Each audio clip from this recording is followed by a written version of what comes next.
Good morning, students. In last class, we discussed about pivoting and pivot table. The pivot and pivot table. The pivot table receives data and uses unique value as an index or columns to form a axis of resulting data frame. तो ये pivot function usually क्या लेता है? Last class में मैंने आपको बताया था कि existing data frame को लेता है, उसमें से कुछ columns को और rows को identify करता है, उनकी values को जो unique value है उसके regarding एक new data frame resulting data frame create करता है। तो यहाँ पे ध्यान रखना आपको कि ये न्यू डेटा फ्रेम क्रिएट करने के लिए वर्क करता है फ्रॉम एग्जिस्टिंग डेटा फ्रेम। तो कॉलम जो है, कॉलम अगर आपने कॉलम इक्वल टू कॉलम का नेम लिखा है तो वो कॉलम में जो भी वैल्यूज हैं दैट बिकम्स कॉलम हेडिंग। और अगर आप इंडेक्स में लिखते हैं इंडेक्स इक्वल टू कॉलम का नेम, देन वो आपकी रो की हेडिंग बन जाएगा, उसमें जो वैल्यूज है यूनिक वैल्यूज। अब वैल्यू इक्वल टू उस कॉलम का नेम लिखते हैं तो कॉलम उस कॉलम में जो वैल्यूज है वहां पे दैट बिकम वो उन कॉलम और रो हेडिंग के लिए आपके वैल्यूज बन जाएगा। तो पाइवट टेबल और पाइवट में डिफरेंस इतना ही था कि पाइवट जो फंक्शन है वहां पे वैल्यूज जो होगी, जिस कॉलम की वैल्यूज आप लेने वाले हो उसकी वैल्यू यूनिक होनी चाहिए। अगर यूनिक वैल्यू नहीं है देन वो एरर देगा कि डुप्लीकेट वैल्यूज। अगर यूनिक वैल्यू है, जैसे यहाँ पे यूनिक है तो वो ले रहा है, और यूनिक वैल्यू नहीं है तो you have to use pivot table. और जहाँ पे एक फंक्शन और ऐड हो जाएगा पाइवट टेबल वाले में कि आपको पर्टिकुलर वैल्यूज जो है यूनिक होगी। पाइवट टेबल में देखिए यहाँ पे दो वैल्यू है मेरे पास, और वाला देखते हैं यहाँ पे दो वैल्यू 12,000 और 15,000। अगर बात करता है कंपनी एलजी, सोनी, वीडियोकॉन, ये सब तीनों कंपनी का नेम लेगा, दो बार एलजी आ रहा है बट एलजी एक बार एक्सिस्ट करेगा यहाँ पे। फिर आइटम वाले कॉलम में जिसको उसने रो बनाया है, रो इंडेक्स एसी और टीवी आए तो यूनिक वैल्यू लेगा यहाँ पे। जो भी इंडेक्स बनाएगा वहां पे, चाहे कॉलम इंडेक्स हो चाहे रो इंडेक्स हो, उनमें जो वैल्यूज होगी यूनिक वैल्यूज होगी इंडेक्सेस में। मैं आपको पहले ही बोला था इंडेक्स में वैल्यूज होगी यूनिक होगी। तो टीवी और एसी, एसी और टीवी दो बार, एलजी और आपके वीडियोकॉन और सोनी तीन कॉलम हो गए वहां पे, column heading 3 LG, Sony, Videocon. अब रुपीज कॉलम को वैल्यूज बनाया है, देखिए यहाँ पे वैल्यू इक्वल टू रुपीज, तो रुपीज कॉलम में वैल्यू मैचिंग करेगा। तो यहाँ पे रो वाइज एसी, एसी किसका? एलजी का। तो एलजी के एसी के रेट क्या है? नहीं है तो इस टेबल के अंदर, इस टेबल में आपके देखिए एलजी, एसी और एलजी, एसी को मैप करते हैं हम एलजी के साथ में तो नहीं है यहाँ पे एंट्री, तो नैन। फिर बात करते हैं एसी ऑफ सोनी, तो सोनी का एसी का रेट है 14,000, तो 14,000 यहाँ पे सोनी के नीचे। फिर एसी वीडियोकॉन, एसी वीडियोकॉन की कोई एंट्री नहीं तो नैन। फिर टीवी, टीवी एलजी, तो टीवी एलजी देखेगा तो कंपनी दो बार नेम है एलजी टीवी एलजी, एक बार 12,000 एक बार 15,000, तो इनमें से कौन सी वैल्यू लेगा? तो ये एरर है यहाँ पे। फिर बात करता है टीवी सोनी, कोई वैल्यू नहीं है नैन। फिर टीवी वीडियोकॉन, वीडियोकॉन टीवी का 10,000, 10,000 यहाँ पे आ गया। तो अब यहाँ पे है एलजी के लिए, क्योंकि एलजी के लिए दो वैल्यूज हैं 12,000 15,000, अब कौन सी वैल्यू वो चूज करेगा ये प्रॉब्लम है। तो इसलिए एरर शो करता है index content duplicate entries can not receive. Duplicate entries है यहाँ पे वैल्यूज में, इंडेक्स कंटेंट दो इंडेक्स जो एसी और टीवी, जो टीवी एलजी इन दोनों के लिए दो वैल्यू आ रही है, तो ये एरर शो कर रहा है, डुप्लीकेट एंट्री है। इसको रिमूव करने के लिए पाइवट टेबल, पाइवट टेबल में वो क्या करेगा, एक फंक्शन ऐड करेगा, बाकी सब सेम है, जस्ट लास्ट में वो एग्रीगेट फंक्शन ऐड कर रहा है, np dot mean, np dot sum, मैंने आपको कल बताया था। तो ये सब अप्लाई करता है तो वहां पे सम कर देगा, मीन निकाल देगा, मैक्सिमम निकालेगा, मिनिमम निकालेगा, ये सब चीजें फंक्शन अप्लाई करेगा। तो np numpy से फंक्शन आएगा क्योंकि ये पर्टिकुलर वैल्यूज पे अप्लाई करने वाला है, तो एरे की फॉर्म। तो पाइवट का ही जनरलाइजेशन है यहाँ पे। पाइवट सेम देखो, I index equal to index, जिसको आपको रो का इंडेक्स बनाना है, जिसकी वैल्यू उस कॉलम का नेम, फिर कॉलम में कॉलम की हेडिंग बनाना, जिस कॉलम की वैल्यू वो कंपनी है यहाँ पे, फिर वैल्यूज, जिसकी वैल्यूज आपको यूज करनी है। अब वैल्यू डुप्लीकेट है तो उस केस में AGG func, that means aggregate function equal to np dot mean, np dot max, np dot min, उस कॉलम पे जो वैल्यू अगर आएगी तो वहां पे। अब सॉर्टिंग का था लास्ट क्लास में, rearrangement of arranging the content in ascending और डिसेंडिंग ऑर्डर, तो उसके लिए हम सॉर्टिंग यूज करते हैं। यहाँ पे टू टाइप ऑफ सॉर्टिंग है, क्योंकि इंडेक्स के बेसिस पे सॉर्टिंग भी होगी, वैल्यू के बेसिस पे भी होगी। तो first by value particular column के बेसिस पे आपके, तो वैल्यू के बेसिस पे करते हैं, जैसे स्कोर कॉलम के बेसिस पे करते हैं तो बाय डिफॉल्ट असेंडिंग ऑर्डर होता है, तो इंक्रीजिंग ऑर्डर होगा, तो मिनिमम से हाईएस्ट वैल्यू। तो अगर आप लिखते हैं वहां पे बाय इक्वल टू स्कोर, देखिए सॉर्ट वैल्यूज बाय कौन कौन कॉलम की वजह से होगा कि सारी कॉलम की वजह से तो नहीं होगा, तो एक कॉलम का नेम आपको बताना बाय इक्वल टू स्कोर। अगर आपको 2 कॉलम लेना तो स्कोर कॉमा एज, तो इस तरह से आप वर्क कर सकते हैं। ये असेंडिंग और descending, ascending equal to 0 means descending हो जाएगा और बाय डिफॉल्ट असेंडिंग ऑर्डर ही फॉलो करता है। तो ये सब चीजें आपको ध्यान रखनी है यहाँ पे। अब यहाँ पे 2 कॉलम है एज एंड स्कोर, तो पहले एज के थ्रू सॉर्टिंग करेगा, फिर एज में अगर वैल्यू डुप्लीकेट आती है, 2 वैल्यूज आती है, जैसे 25 यहाँ पे विराट और धोनी की एज 25 दे रखी है, तो उनके बाद में जहाँ पे स्कोर जो है 25 आने के, उस स्कोर के बेसिस पे उन दोनों की वैल्यू को, जैसे विराट पहले आ जाएगा, स्कोर उसका 89 है, तो डिसेंडिंग ऑर्डर यूज कर रहा है फॉल्स स्कोर के लिए। सो डिसेंडिंग ऑर्डर यूज कर रहा है तो 89 वाला पहले आ जाएगा, तो विराट पहले आ गया और धोनी बाद में आ गया। तो इस तरह से ये वर्क करता है, सो ऑन। फिर इंडेक्स के बेसिस पे जो इंडेक्सिंग है यहाँ पे रो इंडेक्स, उसके बेसिस पे असेंडिंग डिसेंडिंग सेम है। सॉर्ट अंडरस्कोर इंडेक्स और सॉर्ट अंडरस्कोर वैल्यूज बाय कौन सा कॉलम के थ्रू करना, तो वो को बाय, और असेंडिंग में करना तो ascending equal to 1 that means ascending order, ascending equal to 0 means descending order. तो ये आपको ध्यान रखना है और मेमोराइज भी करना है। तो सॉर्टिंग डेटा फ्रेम हो गया। अब आता है नेक्स्ट टॉपिक जो है aggregation descriptive statics. That means data frame पे हम कुछ एग्रीगेट फंक्शंस अप्लाई करेंगे, जैसे मुझे कॉलम पर्टिकुलर कॉलम का मुझे निकालना है वहां पे। तो aggregation is process of turning the value of a data set और सबसेट ऑफ इट, कुछ सेट ऑफ वैल्यूज ही लेनी है मुझे, into a single value, और data aggregation is a multi valued function। तो ये multi valued function that means multiple value हम इसको इनपुट देंगे, बट आउटपुट में जब रिजल्ट आएगा ओनली वन वैल्यू आएगा, सिंगल वैल्यू। इसको बोलते हैं मल्टी रो इनपुट और सिंगल आउटपुट आएगा यहाँ पे। तो हम इनपुट में वैल्यूज बहुत सारी देंगे, बट आउटपुट में जो आएगा सिंगल रिजल्ट आएगा वहाँ। There are number of aggregation possible. जैसे काउंट करते हैं तो काउंट में क्या होता है कि अगर 5 वैल्यू मैंने इनपुट दी है तो 5 काउंट करके 5 देगा कि 5 नंबर ऑफ आइटम्स है आपके कॉलम या रो के अंदर।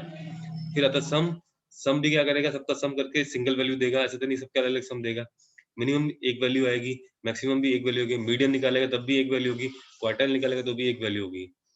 सो अब देखिए यहाँ पे आपको एक डेटा फ्रेम गिवन है, नेम एज स्कोर। हम पहले डेटा फ्रेम क्रिएट करें, तो मैं आपको बताता हूँ वापस how to create a data frame. तो मैं यहाँ पे स्पाइडर को सेव करता हूँ, कंट्रोल एन फॉर न्यू और कंट्रोल प्लस प्लस, स्क्रीन बड़ी, यहाँ पे कंट्रोल शिफ्ट प्लस प्लस करेंगे तो ये आपके ये भी बड़ा हो जाएगा स्क्रीन। अब यहाँ पे इंपोर्ट पांडास एज डी, पहले डिक्शनरी बनानी डी इक्वल टू। अब आपको ध्यान रखना है कि यहाँ पे कॉलम में क्या चीज है, देखिए नेम एज स्कोर। तो मैंने क्या था आपको डिक्शनरी के अंदर मैं हमेशा कॉलम वाइज वैल्यू लूंगा। तो फर्स्ट इज नेम, हेडिंग है यहाँ पे कॉलम की, फिर वैल्यूज है बहुत सारी। तो वैल्यूज के लिए जिस तरह से वैल्यूज है यहाँ पे, सचिन धोनी विराट रोहित शिखर, डबल कोट्स में सचिन धोनी धोनी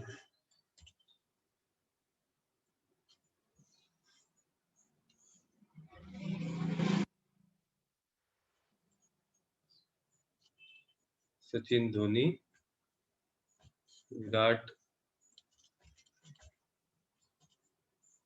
कॉमा शिखर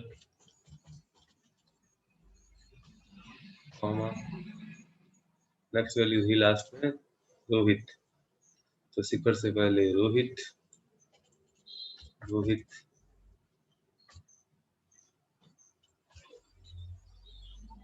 ये तो फर्स्ट कॉलम,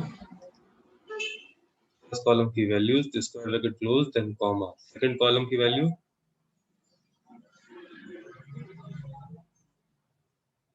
सेकंड कॉलम में देखिए आपके है एज। तो एज मैं डबल कोट्स में क्योंकि हेडिंग है यहाँ पे, वेरिएबल नहीं है, एज कॉलन, फिर square brackets, list of values होगी 26 कॉमा 25 कॉमा 25 कॉमा 24 कॉमा 31। इसके बाद में स्कोर, तो कॉमा डबल कोट्स में स्कोर,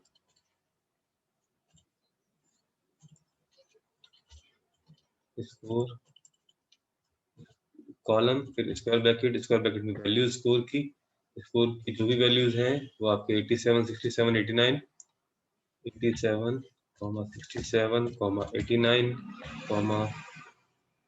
55, 47, 47। तो ये आपकी डिक्शनरी क्रिएट हो गई।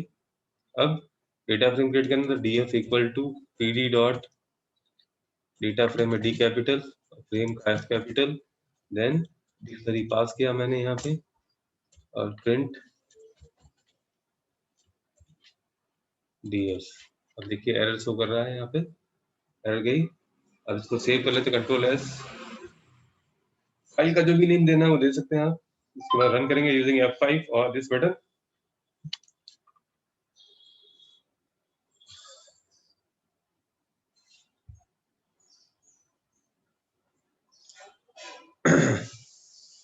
सो रन करने के बाद देखिए आपकी डेटा फ्रेम क्रिएट होगी, Sachin, Dhoni, Virat, Rohit, Shikhar, name, age and score are column heading, और ये वैल्यूज आपकी जो वैल्यू मैंने यहाँ से। तो आपको वैल्यूज हमेशा डिक्शनरी के अंदर कॉलम वाइज ही एंटर करनी है। रो वाइज एंटर करेंगे तो वो कॉलम बन जाएगा, तो ये ध्यान रखना। फिर ट्रांसपोज फंक्शन आपको अप्लाई करना पड़ेगा। अब सिंपल सी चीज थी यहाँ पे। अब मैं वापस चलते हैं हम पीपीटी की तरफ। तो देखिए यहाँ पे then simple exercise method is to calculate summary of score. तो अगर मुझे सम निकालना है स्कोर का तो मुझे सम करना पड़ेगा वहां पे। यहाँ पे देखिए उसने डेटा फ्रेम क्रिएट किया सीरीज की फॉर्म में, बट हमने data frame as it is create किया है। तो अगर काउंट करना है df डॉट काउंट तो काउंट करेगा वहां पे। तो हमें फर्स्ट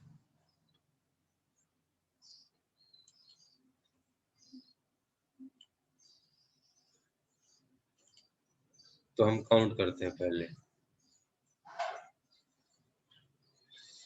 डेटा फ्रेम प्रिंट हो गया तो print df dot count, bracket की फंक्शंस हैं, रन करते हैं तो काउंट करेगा नेम। कॉलम में कितनी वैल्यूज हैं, सचिन 5 वैल्यू देखिए 1 2 3 4 5। तो count number of values in a column. तो name, age and score column में कितनी कितनी वैल्यू, 5 5 वैल्यूज। तो नेम 5, एज 5, स्कोर 5। तो काउंटिंग हमेशा काउंट कर दिया आपने। अब एक्सिस इक्वल टू 0 करता हूँ।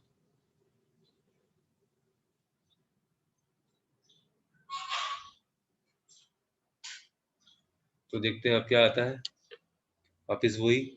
अब if I go for axis 1 तो क्या होता है वो देखिए आप।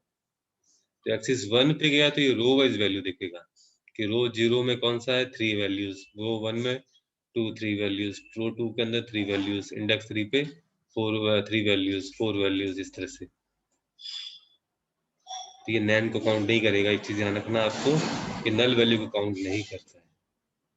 तो ये काउंटिंग एक्सिस हमारा axis 0 means column wise, column में कितनी वैल्यू है। एक्सिस 1 मीन्स यहाँ पे रो में कितनी वैल्यूज हैं वो काउंट करेगा। फिर आता है आपके, अब मुझे पर्टिकुलर कॉलम में काउंट करना है तो प्रिंट df डॉट, अब df के बाद में मैं स्क्वायर ब्रैकेट में लिख दूं एज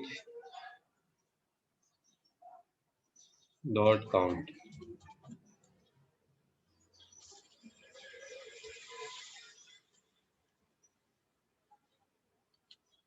और इसको रन करके देखते हैं क्या एरर आती है।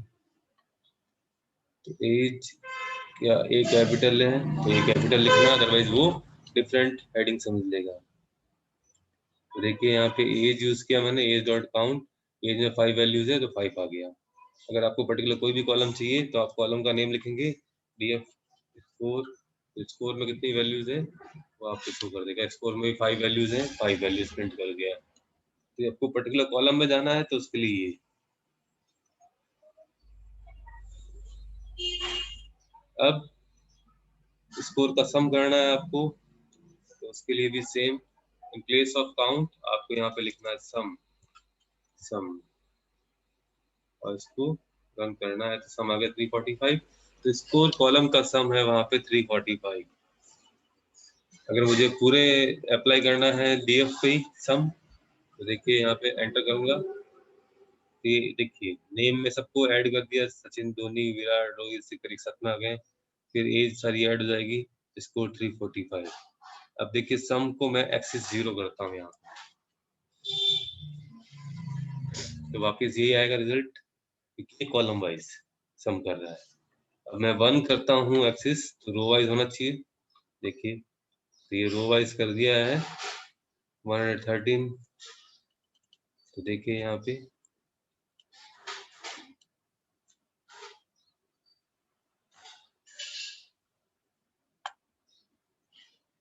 113, 25 और 67, 92 इस तरह से आपके वैल्यूज यहाँ पे चेंज होती गई। तो ये आपकी जो सम कर रहा है एक्सिस 1, तो रो वाइज सम हो गया, एक कॉलम वाइज सम हो गया। तो ये सम पर्टिकुलर कॉलम पे कर सकते हो आप चाहो तो, और इस तरह से भी कर सकते हो। प्रिंट df डॉट सम के बाद में मैक्स निकालना है, एक्सिस 0, बाई डिफॉल्ट एक्सिस 0 होती है, तो आप नहीं भी लिखेंगे तो भी चलेगा। एंटर करते ही ये मैक्सिमम वैल्यू आ गई। नेम में तो विराट की मैक्सिमम वैल्यू है, मतलब नेम। फिर एज 31 मैक्सिमम एज है, स्कोर 89 है मैक्सिमम, तो ये आ गया।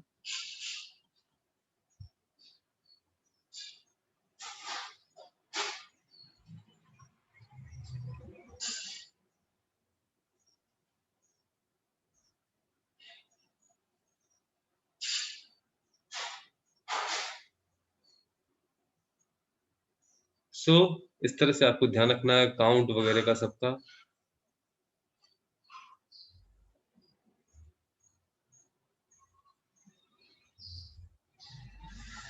तो देखिए यहाँ पे तो काउंट एज, तो इस तरह डबल ब्रैकेट से यूज कर सकते हैं, मैंने सिंगल यूज किया है पर्टिकुलर कॉलम के लिए, कोई प्रॉब्लम नहीं है।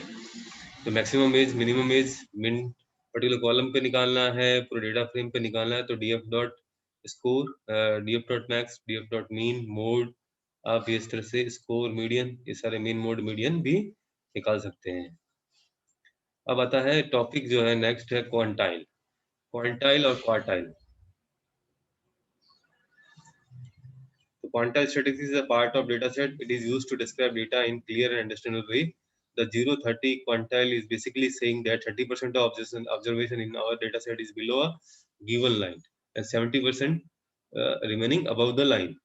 तो अगर 30 और 0 30 कह रहा है, दैट मीन्स 30 जो है परसेंट जो भी डेटा है उसका ऑब्जर्वेशन है, वहाँ पे प्रोबेबिलिटी की बात कर रहा है, तो वो उससे अबव है उस लेवल से, और 70% बिलो है यहाँ पे। तो इस तरह से ये 30% बिलो द लाइन है और 70% अबव द लाइन है। इस तरह से ही आप लोगों ने इकोनॉमिक्स में पढ़ा होगा क्वांटाइल।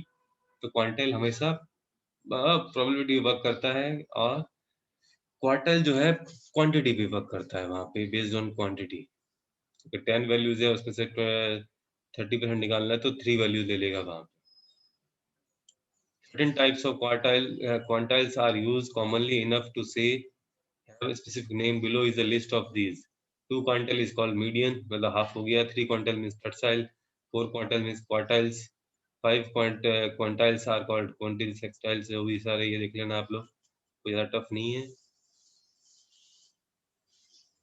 अब यहाँ पे डेटा फ्रेम बनाया है यूजिंग एरे से।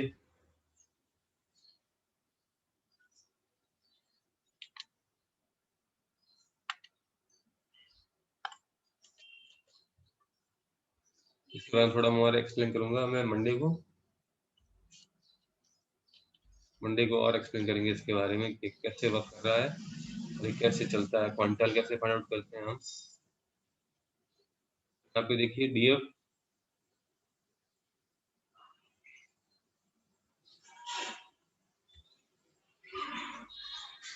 तो यहाँ पे df equal to pd dot data frame np dot array, that means एक एरे लिया है, 2 डायमेंशनल एरे है।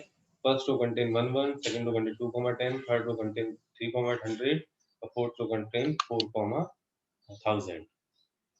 और ए बी कॉलम की हेडिंग है, वहाँ पे रो हेडिंग बाय डिफॉल्ट 0 1 2 3 होगी। इसको रन करने पे आपके देखिए यहाँ पे 0 1 2 3 और ए और बी आपके, तब इसका 50% हाफ क्वांटाइल निकाल रहा है वो, 0.5 क्वांटाइल निकाल रहा है, 2.5 और 555.0। अभी कैसे निकाल रहा है, क्या कर रहा है, ये फॉर्मूला मैं आपको मंडे को बताऊंगा कैसे वर्क करता है ये। वैसे आपका इकोनॉमिक्स का पार्ट है ये, फिर भी मैं आपको एक्सप्लेन करूंगा मंडे को।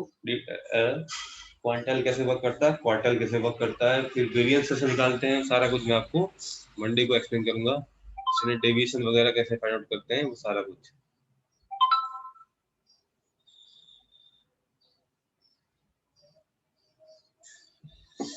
तो अभी तो इन्होंने ऐसे निकाला है 55.0।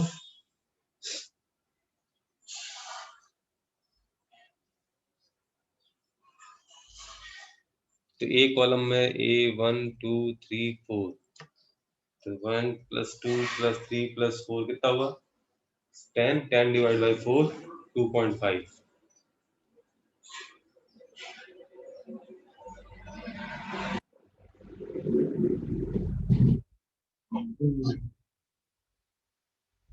सो इस तरह से आप चेक कर लेना वहां पे।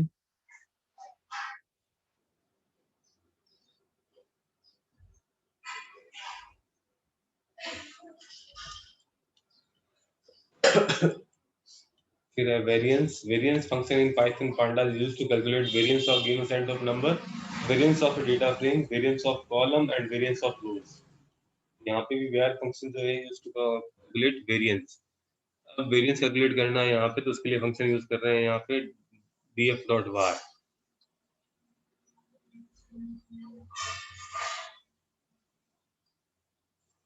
तो यहाँ पे कॉलम वेरिएंस और रो वेरिएंस भी निकालते हैं। अभी कैसे निकालते हैं मैं आपको मंडे को बता दूंगा। यहाँ पे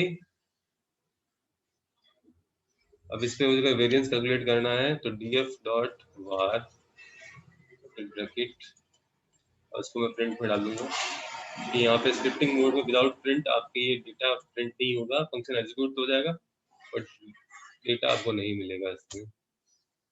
F5 प्रेस करता हूँ, कॉलम वाइज आपके by default column wise variance आ गया है 1 2 3 4 का इस ए कॉलम का। फिर बी कॉलम का भी वेरिएंस निकला है आपके। अगर x इज इक्वल टू 0 लिखता हूँ तो भी सेम आने वाला है क्योंकि वो कॉलम वाइज ही कर रहा है। ये देखिए, फिर x इज इक्वल टू 1 करता हूँ तो रो वाइज निकालेगा। तो यहाँ पे रो वाइज वेरिएंस कैलकुलेट किया उसने।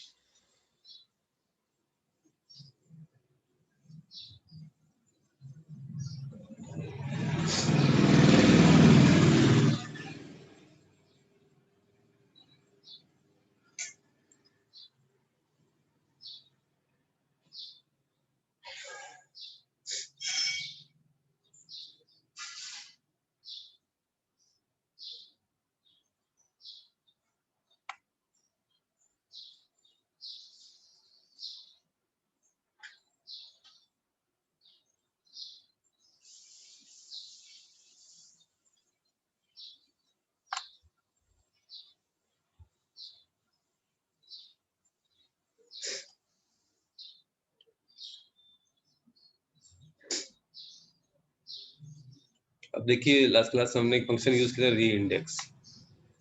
तो री इंडेक्सिंग फंक्शन जो है it is fundamental operation over pandas series और data frame.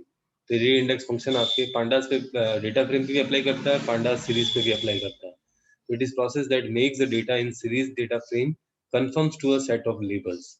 It is used by pandas to perform much of the alignment process.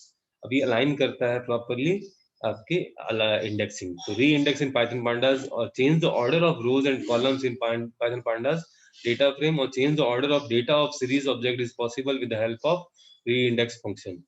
तो reindex function के थ्रू हम डेटा को थोड़ा सा मॉडिफाई कर सकते हैं। तो यहाँ पे अगर आपको पहले आपने जो भी सीरीज इंडेक्सिंग दिया है और या फिर आपने जो इंडेक्सिंग दिया उसके बाद में आपको रीअरेंजमेंट करना है, जैसे यहाँ पे देखिए E34, तो ई यहाँ पे 34 पहले आ गया है वैल्यू, फिर D99 जो 4th नंबर पे था वो पहले बाद में आ गया, यहाँ पे C88 बाद में आ गया देखिए।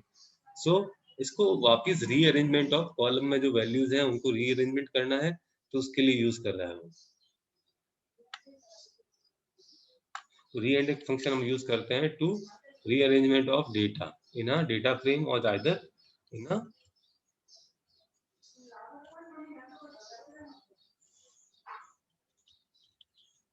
तो यहाँ पे देखिए मेरे पास है np डॉट एरे, एक एरे बना है 54, 76, 88, 99, 34।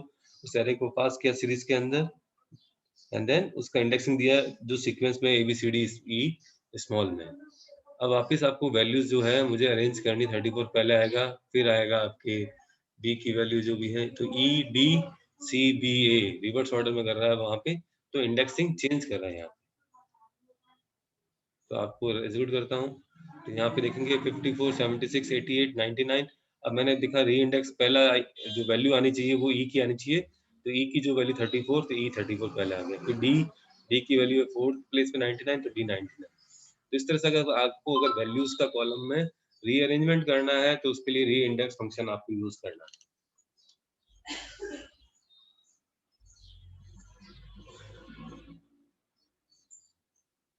तो यहाँ पे देखेंगे s1 डॉट री इंडेक्स, और यहाँ पे देखिए np डॉट एरे, एक एरे पास किया, एरे को एक एरे में तो बाय डिफॉल्ट इंडेक्सिंग जो होती है 0 1 2 3 होती है, स्टार्टिंग फ्रॉम 0 1 2 3 4, तो 0 से 4 तक है यहाँ पे। अब आप इंडेक्सिंग प्रोवाइड कर रहे हैं यूजिंग सीरीज के अंदर, तो user defined indexing ABCDE small में है, वो आपके A है 54 के लिए, तो यहाँ पे देखेंगे तो A 54, B की इंडेक्सिंग 76, 76 जो वैल्यू है उसकी इंडेक्स B, C इंडेक्स जो है 88 वैल्यू का है, D इंडेक्स 99 का है, E इंडेक्स जो है 34 का है। फिर प्रिंट किया है यहाँ पे डिस्प्ले कर दिया, फिर S1 डॉट री इंडेक्स, तो S1 डॉट री इंडेक्स EDCBA तो वापिस हम रीअरेंजमेंट कर रहे हैं वैल्यूज का, न कि इंडेक्स को चेंज कर रहे हैं, हम सिर्फ री अरेंजमेंट कर रहे हैं यहाँ पे। री इंडेक्स मीन री अरेंजमेंट। अब ई इंडेक्स इसको बिलोंग कर रहा है 34, तो ई इंडेक्स 34 को पॉइंट कर रहा है, तो ई पहले आ जाएगा, फिर डी आ जाएगा, डी वाला इंडेक्स की वैल्यू, फिर सी वाला इंडेक्स की वैल्यू, फिर बी और ए की वैल्यू। तो ये री अरेंजमेंट ऑफ एलिमेंट्स कर रहा है कॉलम के अंदर, सीरीज में जो एलिमेंट्स है उनको री अरेंजमेंट कर रहा है।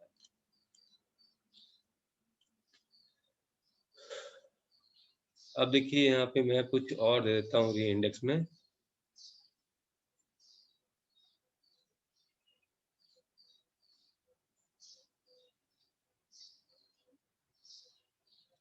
तो री इंडेक्सिंग में करता हूँ यहाँ पे, देखिए मैं कुछ और नए, तो ये तो पहले से ही अवेलेबल थे, इसमें मैं कुछ ऐड करता हूँ, एफ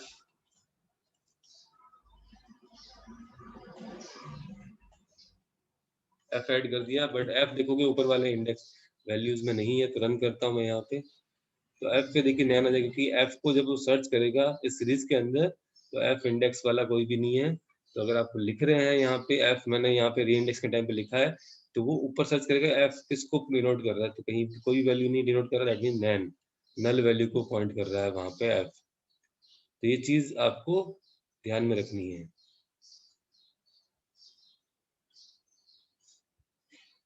तो यहाँ पे import pandas SPD, import numpy, तो यहाँ पे इस तरह से ये भी वर्क करता है। अगर आपको रीनेम करना है ऑल्टरिंग सीरीज लेबल, तो वहां पे इसके लिए रीनेम फंक्शन है, जो नेम चेंज करना है इंडेक्सिंग का, तो उसके लिए आपके, जैसे मुझे यहाँ पे सबका री इंडेक्स तो मैंने कर दिया, अब मुझे री इंडेक्स हो गया, रीनेम करना है, रीनेम,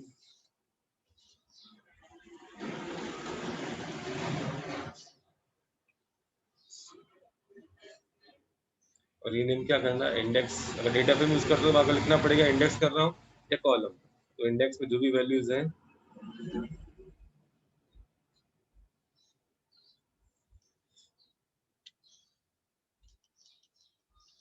की और वैल्यू फिर कहाँ पे होता है डिक्शनरी में, तो डिक्शनरी हम यूज करेंगे,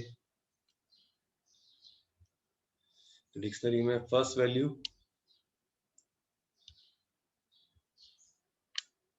तो पहली वाली जैसे ए है यहाँ पे इज टू 0, पहली वाली वैल्यू, फिर new value, comma B is to 1, comma सी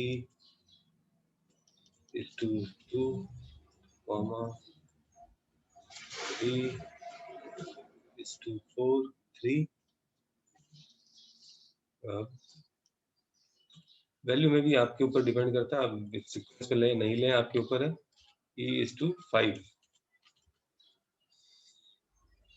तो हम री इंडेक्सिंग कर रहे हैं, रीनेम कर रहे हैं, तो देखिए पहले इंडेक्सिंग ABCD थी, अब 0 1 2 3 और 5, तो ये सीक्वेंस जरूरी नहीं, जो आप वैल्यू लिखोगे उसके अकॉर्डिंग उसको रीनेम कर देगा।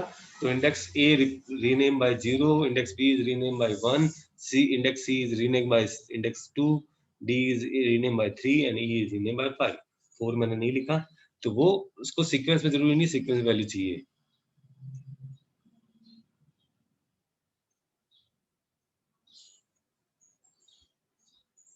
तो ये सिंपल सा मेथड है, सारे फंक्शंस आपको याद होने चाहिए, बस मेमोराइज होने चाहिए क्या चीज कैसे वर्क करती है।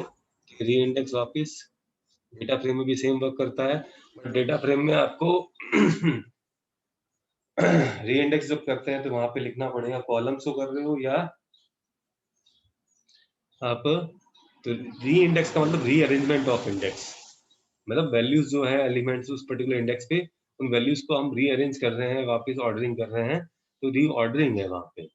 और रीनेम में हम उस पर्टिकुलर इंडेक्स को रिप्लेस कर रहे हैं नए नेम से। तो यहाँ पे डेटा फ्रेम के अंदर इंडेक्स और कॉलम्स दोनों पे वर्क करता है, और सीरीज में सिर्फ इंडेक्स, और तो यहाँ पे भी देखिए इंडेक्स, आप कॉलम का कर सकते हैं तो कॉलम। तो ये सिंपल सी चीजें हैं। आप ये फाइल मैं आपके साथ शेयर कर दूंगा, तो इस सबको आप देखिए वहां पे और यूज करिए। तो आज के लिए इतना ही है, आप प्रैक्टिस करो, सिंपल से फंक्शंस हैं, फंक्शंस का ध्यान रखें कौन सा फंक्शन क्या करेगा, और यही एग्जाम में आता है 1 मार्क्स का, आपको ये काम करना है, ये करना है, वो करना है। डेटा फ्रेम क्रिएट करो, डेटा फ्रेम में कॉलम में आपको कॉलम जो दे दिया है स्कोर, उसका सम निकालना है, एवरेज निकालना है, मैक्सिमम निकालना है, मिन निकालना है। एवरेज के लिए आप क्या यूज करोगे, मीडियन, मीन यूज करेंगे। मिडिल वैल्यू निकालते हैं मीडियन यूज करेंगे, मीन मोड मीडियन। तो ये सब चीजें आपको ध्यान रखनी है, कौन सा फंक्शन किसके लिए वर्क करता है। तो ये आज के लिए इतना ही है, प्रैक्टिस करो।